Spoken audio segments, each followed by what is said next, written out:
magic payo, tutoy na lasa, dahil pagmamahal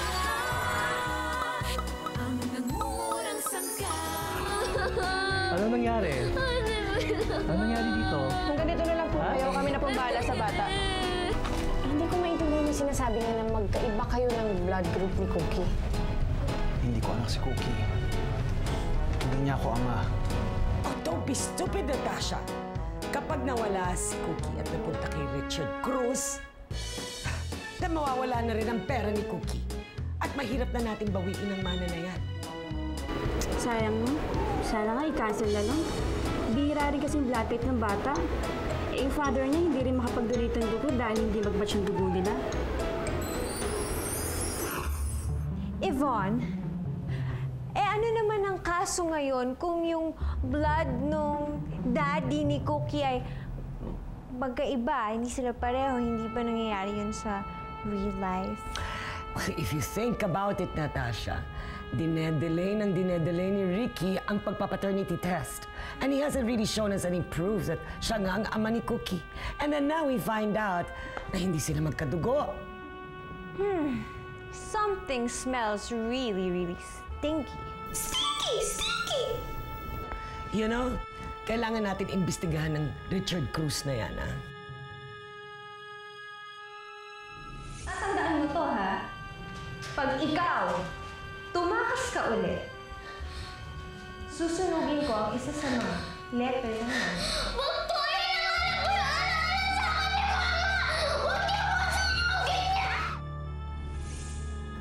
Those letters. There must be something in those letters. I'm sure na makikita tayo doon na magpapatunay that Richard Cruz is a big fake. Well, we have to get those letters then. And I know exactly what to do.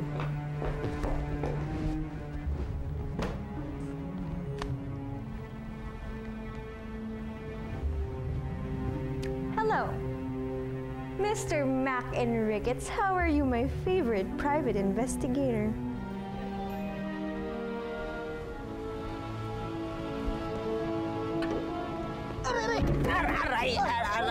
Aray, likod ko. Sino yan? Aray. Ay, muchas gracias!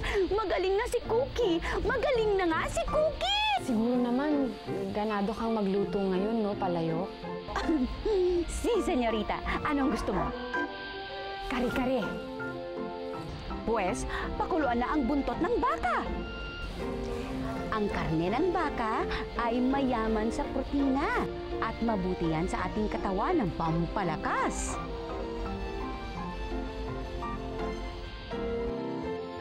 At syempre, para mas lalong ganado sa pag-indak, igiling ng mabuti ang bewang. Sige, Pilar, igiling mong mabuti ang bewang.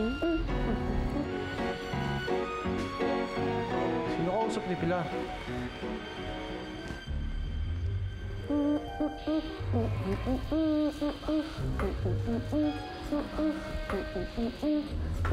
So, ito pala ang sikreto tinatago mo, ha? Ayan, pasok na kayo. Opo! Makakauwi ka na rin.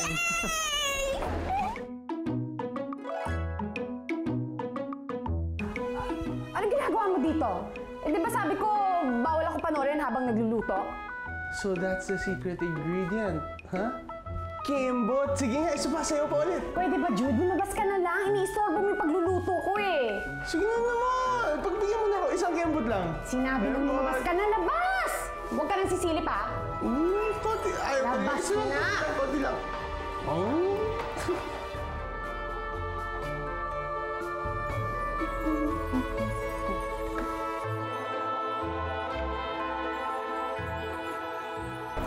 Are you sure about this? Of course, I'm certain. Pagkatapos mo magpakanlakad ng pinagmamalaki mong Mac and Ricketts na yan, well, then we should do something about this. Magluluto na ako ng dinner. Ano gusto mong ulam, Cookie? Kahit ano po. Sige. Oo, pero saan ka pupunta? Tutulungan ko lang po si Tita Phoebe. Baka po kailangan niya ng tulong eh. Kaya nandito Tita Phoebe mo yun. Tara, upo muna tayo. Bakit ka bang torpe? I thought you wanted to investigate. You said you wanted to talk to Ricky. Ilang beses na natin kinausap ang lalaking yan, wala naman nangyari. So paano tayo mag-i-investigate? Why don't we sneak in instead? Alam mo namang kaya niya na yan mag-isa at kung ako na nga lang masusunod, ayokong magluto ka ulit. Dahil ayokong maulit yung aksidente na nangyari sa'yo. Papa, huwag ka na po mag-alala. Hindi na po mangyayari yun ulit. Mag-iingat na po ako sa susunod. It's open.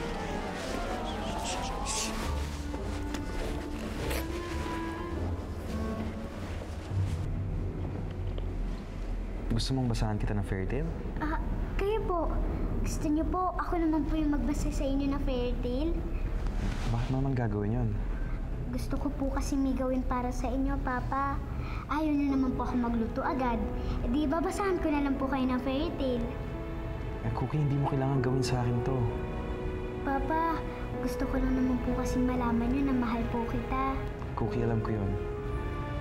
Alam ko yun, eh?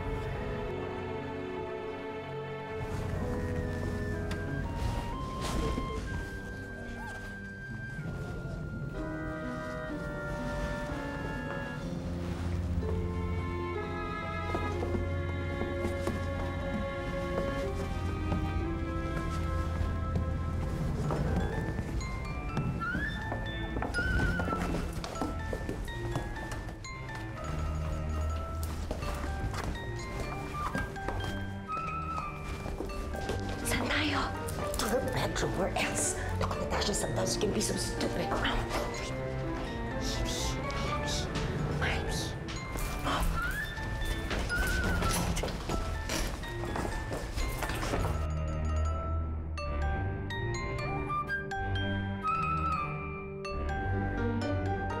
Wow! Palakpan ng prinsesa ang pamangkin natin sa pamamahin. Go, search.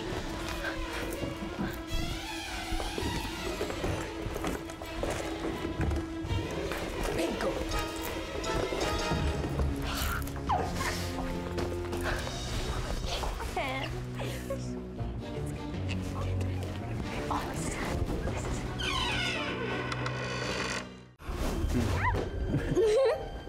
Oh, yan.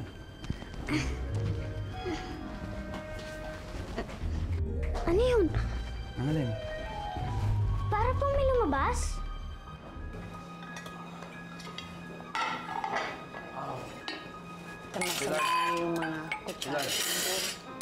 Hinire kita dito para magluto lang.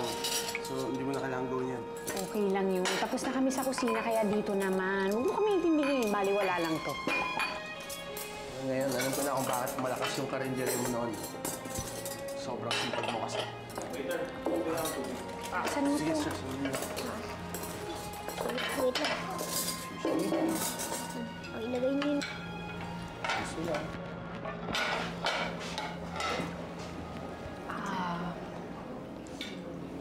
Pwede mo namang iutos yan sa waiter, ah. Yun? Wow, paliwala yan. Kaya pala malakas din tong restaurant mo, eh. Sobrang sipag mo rin pala. A word of warning, my dear sister. The next time we go back to that place, siguraduhin mong walang tao. Oh, shut up. At least we got one of the letters. Read it. Wait a minute.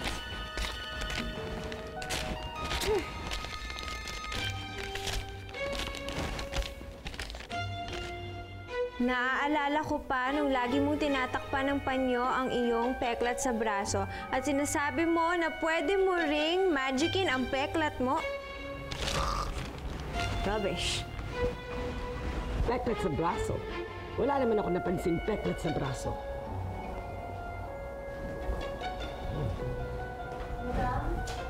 What? Mr. Enriquez! Well, Hello. I hope you bring us some good news. Yes, of course. Itong pinaimbestigahan niyong si Richard Cruz ay isa palang con artist. At nakulong. Lumaya lamang sa tulong ni Isadora De Leon. So, ito bang Isadora na to? Nagkaanak ba sila? Nang magkakilala at magkatulungan si Isadora De Leon at si Richard Cruz, ay 4 na buwan na itong buntis sa anak niya ngayong si Corazon De Leon.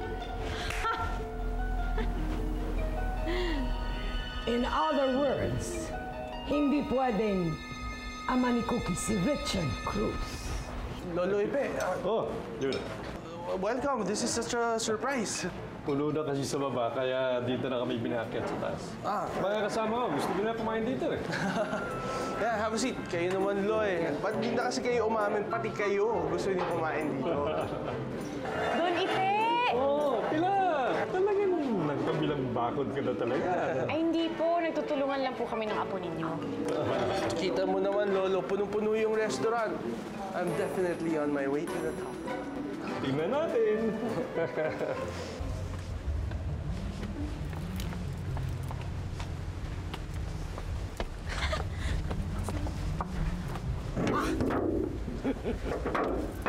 At anong ginagawa nyo dito? Listado ka na namin. Hindi ikaw ang ama ni Cookie. Cookie! Ako ang ama ni Cookie. Papa? Cookie, pumasok ka muna sa kwarto mo. No. Let's tell her the truth. Alam mo, dearest, itong lalaking to, hindi siya ang tunay na ama mo. Nagsisinungaling sila, Cookie. Alam mo na ako ang papa mo. Stop it! Stop lying to the kid! Nadiskubre namin na nakilala ng mama mo ang Ricky na yan habang pinagbubuntis ka niya. So please explain to me kung paano ka naging tatay ng bata. Exactly. So sinong paniniwalaan mo? Kaming mga kadugo mo o ang impostor na to? Don't you see it, Cookie? Kaya niya pinagpipilitan na tatay mo siya dahil habol lang niya ang mana mo. Huwag niyo akong biliktarin. Kayo ang may interes sa mana ng anak ko. Dahil ginagawa niyong lahat para mabawi niyo sa akin. Hindi totoo yan. Tama na po! Aba! Totoong sinasabi namin, Cookie. Kaya hindi kami aalis dito hanggat kasama namin si Cookie. Malis na kayo dito! Tigilan niyo na kami, Yvonne at Tasha, okay? Hindi! Impostor ka! Paano namin ikaw iiwanan sa lalaking to? Baka kung anong gawin niya sa'yo? Kayo nga po ang palagi may masamang ginagawa sa akin eh.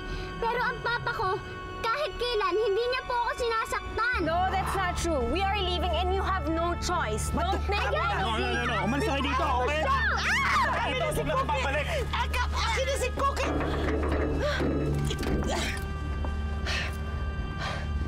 Yung lalaking yan, hindi natin siya titigilan hanggat hindi natin mabawi si Cookie sa kanya. Onyok! Alis na tayo! Onyok! Nasaan ka? Miss Ma'am! Flat yung gulong, Ma'am eh. Palitan ko pa. Salamat, Cookie. Salamat hindi ka niniwala kay Tita Yvonne mo. Bakit naman po ako maniniwala sa kanila? Hindi naman po totoo yung mga sinasabi nila eh. Nagsisinungaling po, di ba? Papa, di ba po kayo po yung papa ko? Cookie, kailangan mo makinig ng mabuti. Tama ang sinasabi ng Tita Yvonne mo. Hindi ako ang tunay mong papa. Oo. Pero sabi niyo po, kayo si Richard Cruz. Sabi niyo po, kayo po yung papa ko. Hindi. Hindi ako ang papa mo. Kapangalan ko lang. Nung nalaman ng mama mo na may Richard ko sa bilangguan, pinuntahan niya ako. Pinagbubuntis ka niya nung panahon na yon. Naging magkaibigan kami. Hanggat tinulungan niya ako makalaya. Hindi ko naman gusto gawin to eh. Gusto lang naman kitang ilayo sa mga taong wala namang ginawa, kundi saktan ka. Pero niloko niyo ako. Nagsinungaling kayo sa akin. Niloko niyo lang ako. Cookie! Cookie! Cookie? Cookie! Pasensya ka na sa abala ha, Pilar. Nagpupumilit kasi si Cookie na magpunta rito eh. Ate Pilar, niloko lang ako ng papa ko. Niloko niya lang ako. Cookie, kaya lang naman ginawa ni Ricky yun kasi iniisip niya lang naman yung mas makakabuti para sa'yo eh. Alam mo rin pong nagsisinungaling siya. Eh, nakiusap kasi siyang itago muna sa'yo yung totoo. Para na rin sa kapakanan mo. Hindi niya kasi matiis na nakikita kasi nasaktan ni Yvonne tsaka ni Natasha eh. Kaya siya nagpanggap na papa mo. Ate Pilar, bakit hindi niyo na lang sa akin sinabi yung totoo? Maiintindihan ko naman po kayo eh. Bakit kailangan niyo pa magsinungaling sa akin? Sorry, Cookie. Sorry. Mga liars kayo, Ate Pilar! Nagsinungaling kayo sa akin, mga bad kayo, Ate Pilar!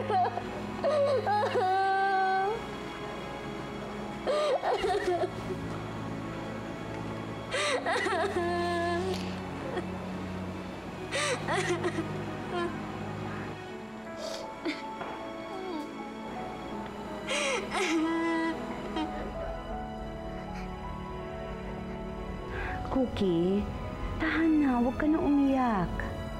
Kaya pala hindi siya mahilig sa adobong manok na may kamote.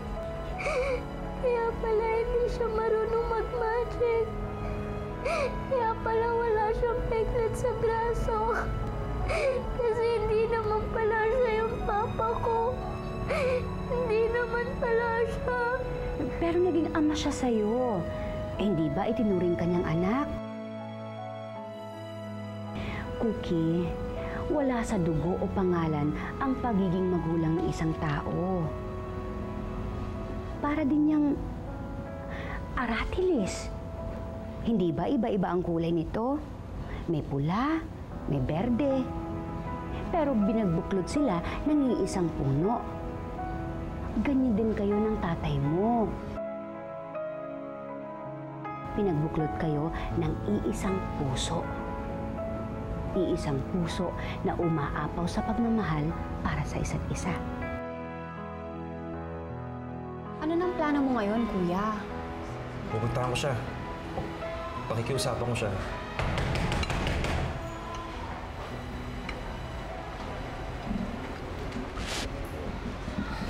Cookie! Cookie! Papa, para sa akin, ikaw lang po yung papa ko. Cookie, para sa akin, ikaw lang din anak ko. Mahal na mahal kita. Mahal na mahal rin po kita, Papa. Papa, paano na po yan? Alam na ni na Auntie Yvonne na hindi ko po talaga kayo tunay na Papa. Ilalayo na naman po nila ako sa inyo. Cookie, hindi ako papayag, Cookie. Hindi ako papayag at hindi mangyayari yan. Hindi ka nila mababawi sa akin dahil legit ang pag-ampong ko sa'yo. Kaya maganda ka, anak. Lalayo muna tayo sa probinsya. Doon ko muna magtatago habang inaayos ko papeles mo. Papeles? Dadalhin mo siya sa probinsya? Doon siya mabubuhay ng tahimik. Malayo sa mga gustong magsamantala sa kanya. Promise, Papa. Hindi na po tayo magkakahiwalay. Hindi tayo magkakahiwalay, anak. Pangako yan. Ano? Kailangan sa restaurant? Hindi na eh. Sa paglilinis, sa pagwawalis sa kusina, hindi na rin makuha. Okay lang yan, Cookie. Ang importante, makakasama mo na yung papa mo. Mamimiss ka namin. Mamimiss ka rin kayo lahat. O siya, tama na yan. Kakaiyakan na naman tayo niyan eh. Kaya Dong, maraming salamat po sa tulong niyo. Maraming salamat din sa inyo. Basta magpapakabait ka palagi ha. At susundin mo si Papa mo. Mag-iingat ka ron. Opo.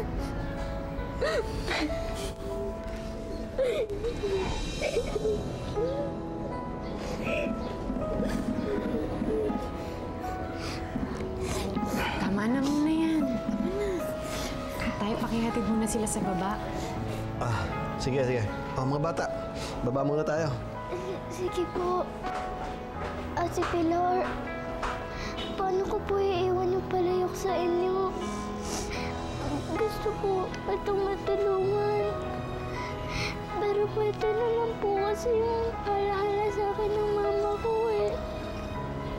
Hindi rin naman ako papayag na hindi mo dadalhin yan. Yan na lang ang tanging alaala mo ng mama mo. Ate Pilar, paano ka na? Ano nang gagamitin mo sa pagluluto?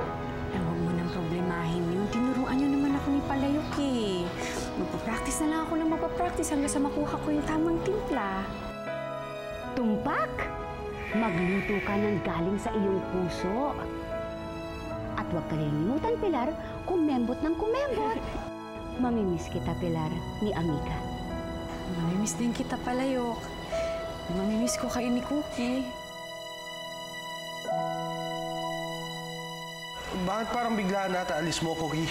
Pasensya ka na po, Tito Jude. Isasama na po kasi ako ng papa ko sa probinsya. Well, salamat sa lahat ng natulong mo sa restaurant ko, ah. Maraming salamat din po sa tulong na nagawa niyo kina Ate Pilar at sa mga kaibigan ko. Tulungan niyo na lang po sila, ah. Cookie? Cookie, kailangan na natin umalis. Mahirap na, baka maiwan tayo ng plane. Sige po, Tito Jude. Sige, mag-iingat ka. Bye-bye po. Tara na. Ricky! Ricky, lumabas ka dyan! Wala yatang tao, ha? Ricky! Ricky!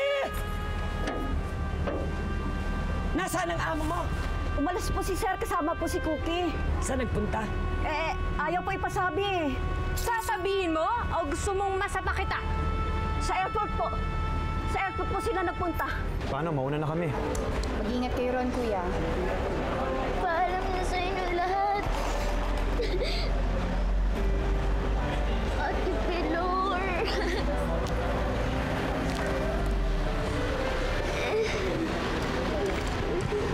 Ingat kayo.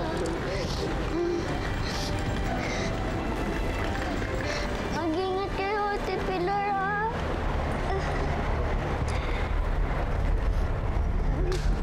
There she is! Cookie! Kami ang kadugo ni Cookie. Kaya kami ang may karapatan sa kanya. Ayoko na pong sumama sa inyo! Manhid na ba yung dila mo at wala kang panlasa? Eh, baka naman manhid yung dila ng customer. Mula nung umalis dito si Cookie, Pilar, nagbago na lahat ng timpla ng niluluto mo, ha? Ang malarosas sa mong ngiti ay rosas din. Ang galing! Ang galing niyo po talaga, Mang! Ano nga po palang pangalan niyo? Ako nga pala si Cardo.